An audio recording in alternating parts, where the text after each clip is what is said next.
Et aux prophètes et aux pasteurs, Dieu vous met en garde. Aux pasteurs et aux prophètes, Dieu vous met en garde. Vous êtes parmi les gens qui ont détruit le Congo. Vous êtes déroutés de la mission que Dieu vous a confiée. C'est vous qui devez servir d'exemple à ces gens-là qui dirigent le pays. Mais vous avez abandonné le droit chemin à cause de la cupidité. Et vous avez vendu votre droit d'aînesse à cause de l'argent. Le Seigneur vous met en garde. Ceux qui vous ont caté, vous continuez. Vous avez fait l'école cher. Vous avez l'école ya cher, vous avez vague moko ya liwa ba pasteur l'école ya cher. Et puis, nzambazo ke neko bimisa misala na bino ya mabe na ba bakota ki na soloka. Na ba oyo bazo sela kindoki. Na ba oyo ya misala mabe ya kindumba, nzambazo expose bino sikoyo. O ba meko yoka wana ezaleka ba miette, mais maintenant ekozala en cascade. Na même ba obino bo kanisaka. Il y a beaucoup de fidèles qui seront surpris. Bamoussou Barozala frappé dans l'iboma. Parce que vous avez failli à la mission que Dieu vous a donnée. Bien aimé, on ne blague pas avec Dieu. Le Congo, c'est un pays béni. C'est un pays de la promesse. Le Congo a un grand rôle à jouer dans les concerts des nations dans les jours à venir. C'est un pays prophétique. Le décollage du Congo, comme d'autres personnes l'ont dit, c'est la vérité. C'est le décollage de l'Afrique. Et l'heure avait déjà sonné. Mais à cause du manque de lucidité de certains dirigeants africains, raison pour laquelle ces pays continuent toujours à traîner. Il manque à son décollage à cause de ces gens cupides. Et chaque chose a son temps.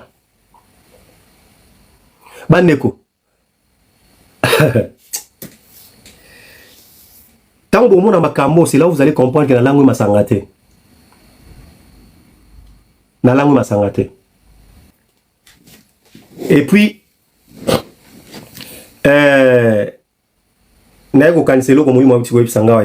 Félix, Yandeko Félix. Tout ça là, c'est pour vous montrer que moi, je n'ai rien contre ces messieurs. Sinon, message, on a bloqué en haut. Nzambe akebisi. Na famille naïe. Basa l'attention. Et puis, Botika Kochaba Congolais na suspense. Il n'y a rien. Botika Kochaba Congolais na suspense. Il faut vous repentir. C'est ça ce que Dieu vous demande. Repentez-vous. Pour se repentir, né, na ma bé oyosali. Ressaisis-toi. Vandisa ba Congolais bosola. Yebisa bango vérité. Yebisa bango vérité. Pourquoi Zoki ma yebisa bango vérité? Pourquoi Zoki ma yebisa bango vérité? Depuis au bandi bokundi. Pourquoi au kokako vandisa ba ninga na ba bande kono ba Congolais te oyebisa bango vérité? Pourquoi? Soki olobi vérité te. Nazo bamno eza makasi ya mutu te. C'est la main invisible. C'est le surnaturel qui va agir maintenant. Eza obino boyo kite obino bozo kayoka wana. Non, c'est pas ça. Ça c'est du folklore. Eza obino bozo kayoka te.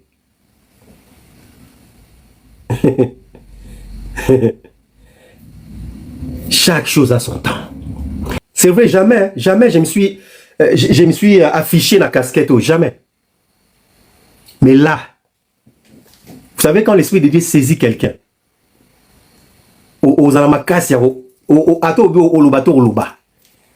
c'est par la puissance de Dieu que makambo nyoso kula lobia. Bon mone osala mabokanga makambo ba ba enregistrer tango ekokisa bande boko bimisango. Na ebisi bino mopanga. Ça va frapper partout. Et si quand vous comprendre que na bino bato bo doutara na nzambe ne place vous comprendre qu'il y a un Dieu qui existe. Parce que la minute au Congo moka makasa za ko na zomona. Donc na kindokyo basala ki na Congo na ba voûtement ne ba voûter peuple. Boko yoka bandeko. Makambo ko bimana mboka na boko kamwa. Makambo ko bimana mboka na boko kamwa. Na etino boko kamwa boko mais ça c'est quoi ça? Et puis à partir à wana bo sakana suna peuple était. Mutu nyonso ko accéder na mutu ya mboka wana a na crainte ya ko sakana te. Ainsi dit Yahweh. Voilà mes chers frères, aimons le Congo. Aimons notre pays. Israël connaissait la valeur de la terre. Il luttait pour des terres.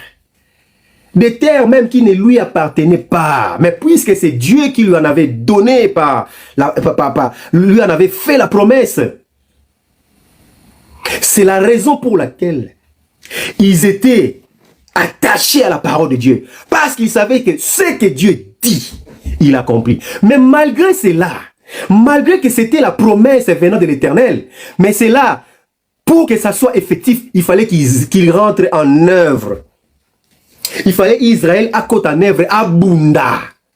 À partir de ya Bitumba, Nenzama Mesko Kokukisaba parole wana. Mais nous les pasteurs, qu'est-ce que nous avons appris aux fidèles? Kanga motema nzamba kosala. Na makambo nzamba koki kosala te. Na makambo ezo relever la compétence na biso. Mais komi nzamba kosala. Donc peuple malgré passe, malgré souffrance, oh yo ba konzi sengeli ba répondre na ba besoin na ye. Mais loko la biso ba pasteur. To la lisi bango pongi. Nesika mutu a tellement déclaré a réclamé ba droit na ye te ba epsingana kangamotema na passe nzamba kosala. Qui vous a dit ça? Moi na nzamba koki jamais ko matangomba kene ko bonde la pona kolela ba passe na ye jamais. Jamais. Jamais. Moi na nzamba koki jamais aucune église abonde na nzambe pesanga libala. Jamais. Cherchez d'abord premièrement le royaume des cieux. Le royaume des cieux, c'est la relation que tu as particulièrement avec Dieu. Ko rompre na mabe, ko tika mabe, ko tambre na bo solo. Parce que nzela yo komema okuna na royaume mango. Izali nekolo, alobi azali nzela, le chemin. Dans son chemin, il y a la vérité. Et quand tu es affranchi dans la vérité, c'est là où tu auras la vie et la vie en abondance. Et nyonso etika lisko zo lukanase ekoya yango moko na lukate na pete. Mais bango bate yoni misiko. Libala, il faut o matama ngengenge. Pour la musala, il faut oh musala mutako pesa ngo eza l'état. Il faut créer emploi pour nabino. Mutu kura ekatani na ndako azo sambela nzambe no bozo tala soit match je ne sais pas moi logo mobo ozo mona mutu azo sambela pour kura ekendete. Mais regarde botala ninge ba brutil peuple. Raison pour laquelle bandeko makambo alléluia makambo esili bandeko bokanga makambo kola zolo bananzia na ngai nazaki na ona mutute na kakilaki amote. Voilà, c'est ça ce que Dieu accomplit dans la vie de ses enfants. Et c'est loko yo kanité ou utina makanis na ngate na eba ki amote. Moi je suis venu pour un autre sujet et regardez comment est-ce que le Seigneur a utilisé ma bouche. Parce que ça il a même ba cheval, ça il a même ba nyama. Repentez-vous. Bino, ba politicien congolais, bo se repentir. Nazo ba no soki bo sali ba blague. Soki bo sali ba blague. Donc, bo mona sko frappe en tango ba ko beta siko na ba pasteur. Oyo bino bozo se confier na bango. Pourtant, nzambe sa boaka bango kala. Parmi eux, il y a beaucoup que Dieu a déjà rejeté. Tango mona kola ezaf nazo sa no ba ndeko frappe bo ka moi. Na bona ba ngolo basinote ko mao. Non. Eza makamunzamba sali déjà. Peut-être nga azuka grâce journal lelo ou bien la bouton lelo abimison na monoko na ngai. Mais bisno ba tu ba ko beta no mopanga ne eska ba obanga. Bamsu ba ozanga pongi ba bandola na su pongi te. Pongi ko za sute bamsu bandola na pongi te. Pongi kimi na miso zo ba la te. Tala. Mutamukila beta yo mais nzambe te. Nzambe soka frapper yo ndeko. Bokoko na yo zo kumisa wana. Bokoko. O soki nani? O soki hôpital. O soki mutu moka za na makoki ya kolongola maboko na ya zate. Peuple azana mutu ko bundela ete ye moko mukolo na yesi kwa koti makambo peuple congolais. Parce que ngongese koki bandeko 2025 tozo matana dimension moko bona bisi bino makambo ko sama na 2025 eza makambo ko ningisa mokili mobimba makambo ko sama na 2025 o misuna le monate na monde yangwana bino bato boyebi nzambe botambola na kobanga nzambe botambola na kobanga nzambe boluka nzambe na bosolo po mutu azobanga nzambe akolinga ko faire souffrir ndeko na ye te makomi lobi amour yangwana ezali commandement ya liboso olinga nzambe na yo na motema moko na makanisi na mobimba na makasi na yo et puis ami balé aime ton prochain mutu alingi prochain okolinga bandeko na yo balala nzala okolinga bandeko na yo banyokwama okolinga peuple a souffrir yo lokola papa tala banzela boke kokota ndenge memi bino yangwana malheur à ceux-là qui utilisent le nom de Dieu, malheur à ceux-là qui utilisent le nom de Dieu pour détruire ses enfants.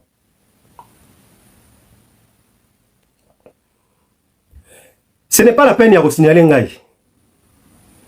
Ce n'est pas la peine. O ebimina munoko ezangate. Kaka nenge kola lobi nenge pe aosala yango. Na yaki na programme wana mutu ngate. Moi je suis venu pour parler d'autres choses et regardez déjà je sais même pas les commentaires que j'ai épinglés sur les Aoubé Longwe. Mais lui-même kolo mokili kolo nanga azu contrôle monoko nanga alobela ba congolais alobela mokili. Bandeko. Les temps sont mauvais. Les temps sont mauvais. Et moi, je me demande, si vous avez besoin de masser, vous avez wapi. Bambongo avez besoin de masser na ndenge ya mabe, boko li yango wapi. Bambongo no so besoin ko sema. Donc, ozomona batu ba komi ko yiba mbongo na compétition. Ko yiba mbongo comme le roi li kelemba. Et ya yiba yi combien? Ya yiba ki 500. Et tenga tu funa yiba 700 millions. Donc, et comme li kelemba ko pendant ce temps-là, les enfants de Dieu continuent à souffrir. Ces enfants continuent à peiner. Pendant ce temps-là, banane bazo continuer ko nyokwama. Mais bino, bozo kamata ba mbongo, o esengeli esali sa peuple, bino bozo lia. Na ba famille na bino. Boyo kaka soni tata bozo lesa bana bino loko ya moyibi. Boyo ba malédiction nino bozo tia la vie bana bino. Ba malédiction nino bino bozo tia la vie bana bino. Hein? Tango bino bozo yiba mongo ya mboka. Au détriment ya peuple ozo souffrir. Boyebi combien de malédictions za likolo ya mitu ya bano ya bino. Bandeko nazo yebisa bino alléluia. Nazo yebisa bino makambo yo, bo simba makambo bandeko. Nabi mopanga, eza mopanga. Tant nazo ba mopanga, cela veut dire eza force moko spirituelle. Donc ekolekela attendement ya bato. Boko ka ba mort brisque, mort brisque kaka.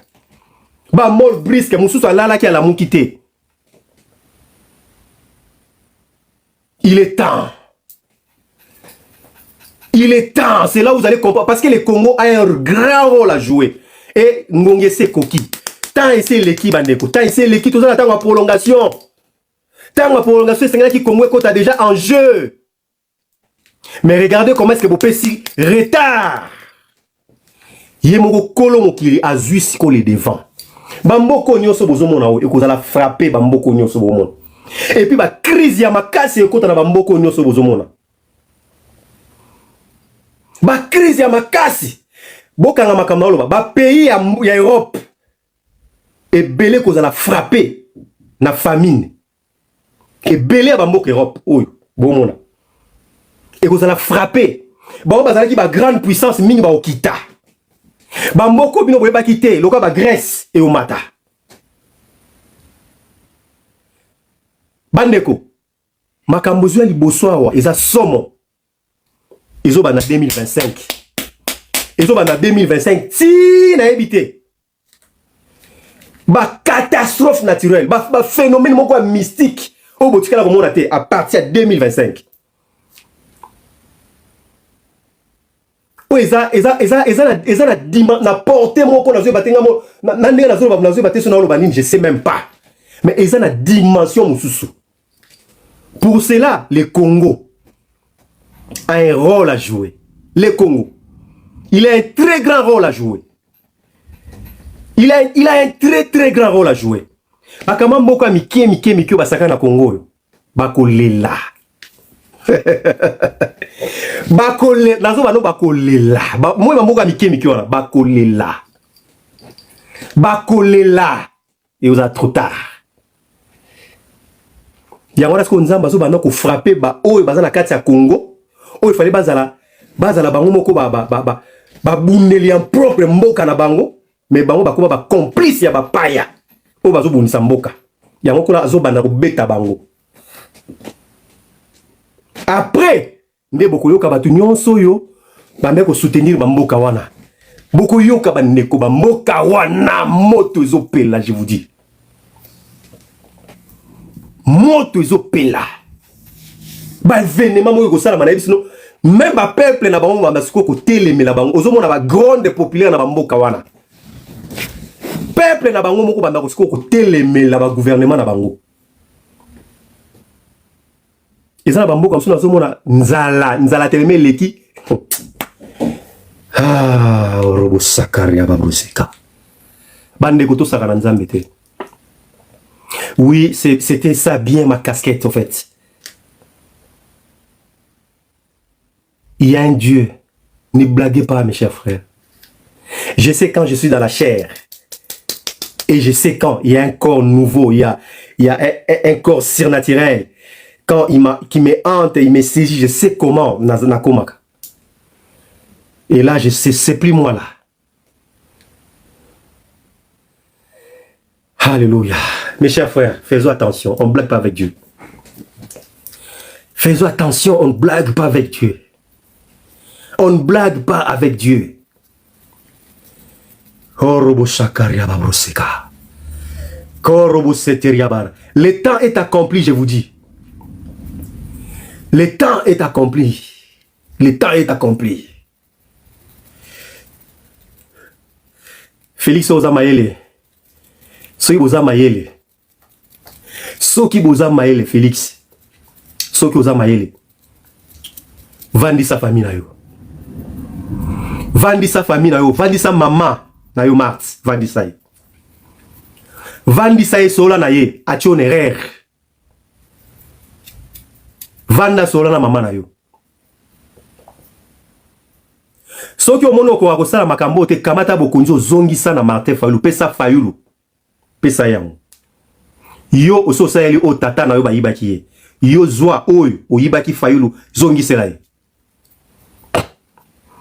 Ye siko a diriger la transition. Soki omono ko kama kamboyo.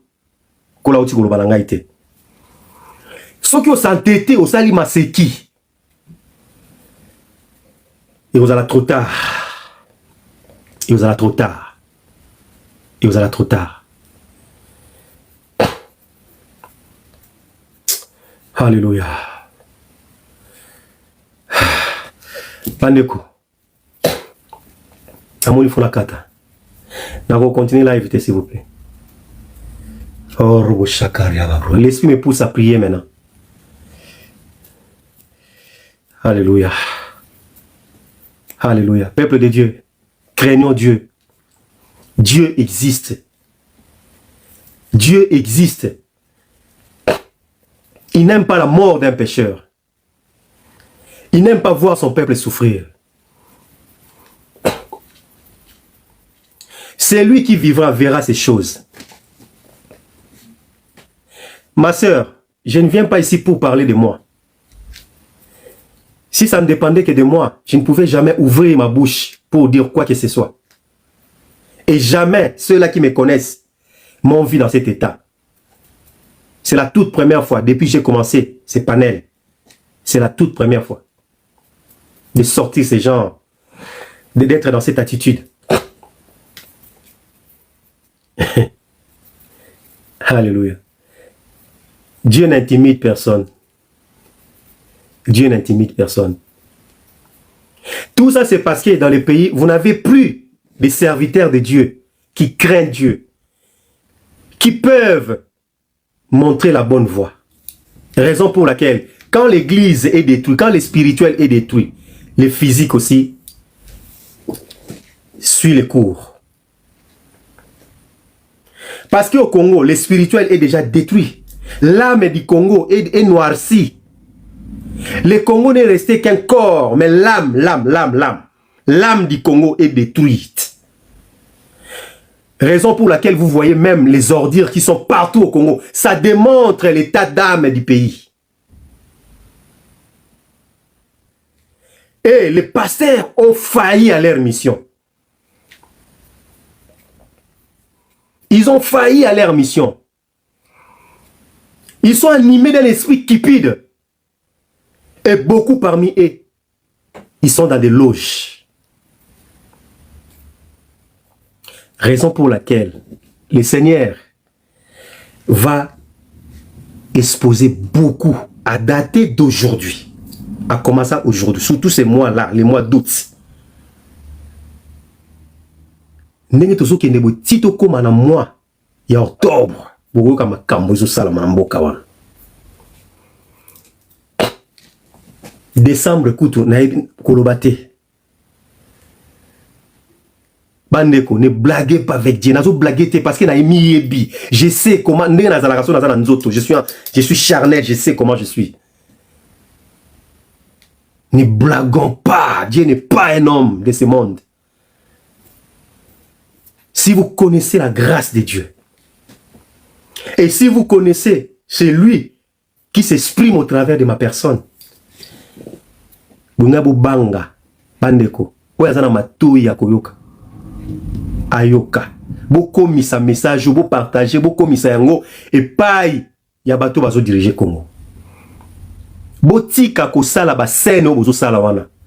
Likolo na barimero ezo courir likolo ya ndeko Félix elo ezate. Bosali yango pona ko attirer compassion ya bato. Pour me kosala rebondissement. Pourquoi faire tout ça? Tu ne sais pas qu'il y a une occasion de on a pu coller avec Zomba la mokazu. Parce que na nzambe te. Bozo diriger milimo ya bato, milimo. C'est des esprits, des âmes que vous dirigez. Et bah âme wana eza na kolo nango. L'âme de l'homme ezali mwinda ya nzambe oya tshana kati ya moto. A contrôler milema na ye. Baza ba brebi enzamba tino lokwa ba pasteur. Ezala mokonza mboka oza pasteur ozo kamba peuple. Ndenge mona ba pasteur ba bateli pati ozo kamba ba fidèle. Mais gestion nino bino bozo sala na ba peuple wana. Boko misi ba peuple lokola biloko na bino ko sakana. Bosoto Kobanga nzambe za soute même na kati ya temple bato bamu ko sala bosoto na kati ya temple. Heureusement temple ya muteza motema ya mutu. Temple ya nzambe za motema mutu heureusement. Heureusement temple ya nzambe za motema mutu. Parce que ceux qui sont là qui bon te façon obo suir ba cher bisko bozotea.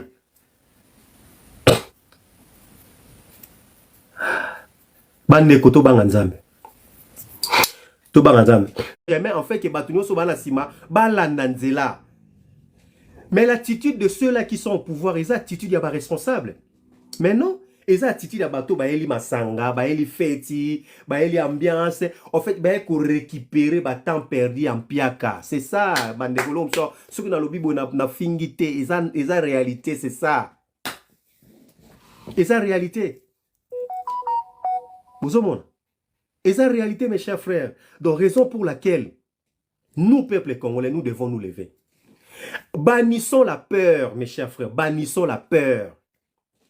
Kobanga nde yangwana ezo sala ke batona ba continuer ko sakana na biso.